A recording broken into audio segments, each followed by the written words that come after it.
आज मैं आपको एक ऐसी सिचुएशन इमेजिन करने के लिए बता रहा हूँ। जस्ट इमेजिन करना, आप अपने फैमिली के साथ कहीं पे घूमने निकले हुए हो, लोग बातें कर रहे हैं, बच्चे हंस रहे हैं, एकदम खुशी का माहौल है।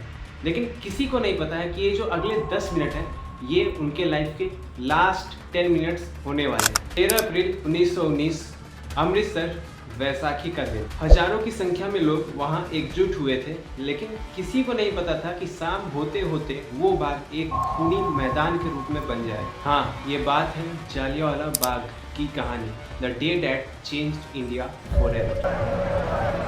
They've had their warning. No meetings.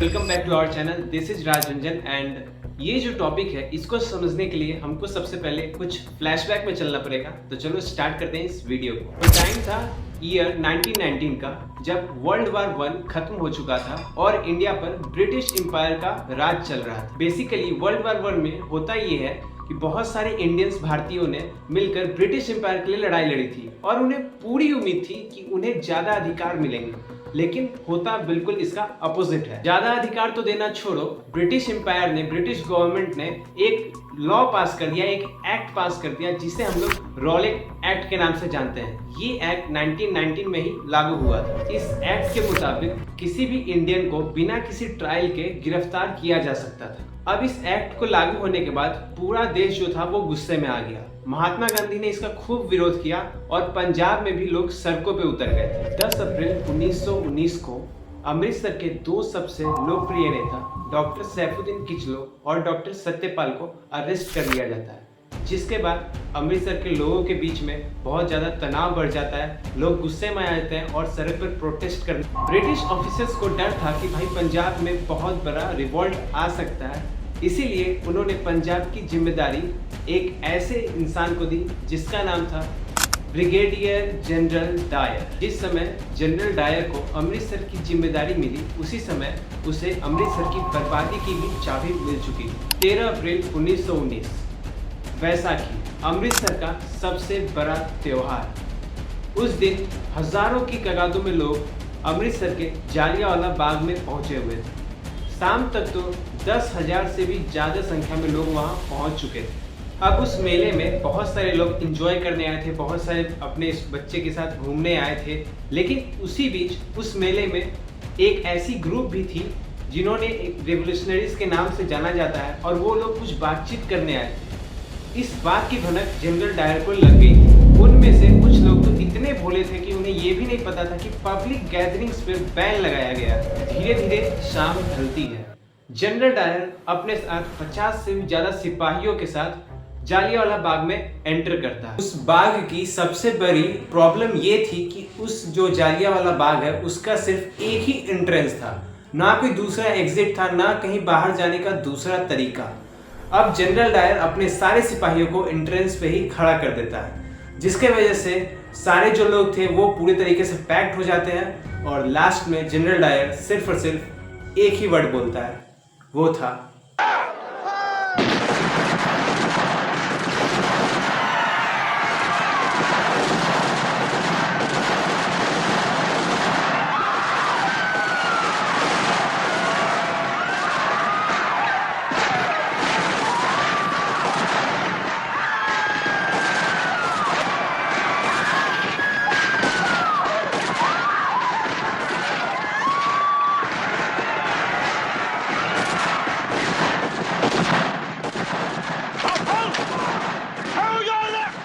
सिपाहियों ने गोली चलाना स्टार्ट कर दी। सारे लोग इधर से उधर भागने लगे, बहुत सारे लोग इधर से उधर दीवार पे चढ़ने लगे। कुछ लोग तो अपनी जान बचाने के लिए, गोलियों से बचने के लिए कुएं में कूद गए, जिसके वजह से भी वो नहीं बच पाए और उनकी डेथ हो गई। काफी अफरा तफरी का माहौल हो गया था, क्योंकि जो ओपनिंग था उसके अलावा कोई एग्जिट था ही नहीं और ओपनिंग पर ही सारे जो सोल्जर्स थे उसे तैनात कर दिया गया था, जिसके वजह से सारे जो लोग थे इधर से उधर भागने लगे थे। और लगातार 10 मिनट की फायरिंग होने के बाद वहाँ पे जालियांवाला बाग पूरे तरीके से सुनसान पड़ जाता है। उसके बाद जालियांवाला बाग पहले वाला जालियांवाला बाग नहीं था। वो जालियांवाला बाग जो कि बहुत ही अच्छे तरीके से हंसता खेलता जगह था, वो अब पूरे तरीके से खंडहर बन चुका था। हर वो जगह पूरी तरीके से शांत हो चुकी थी।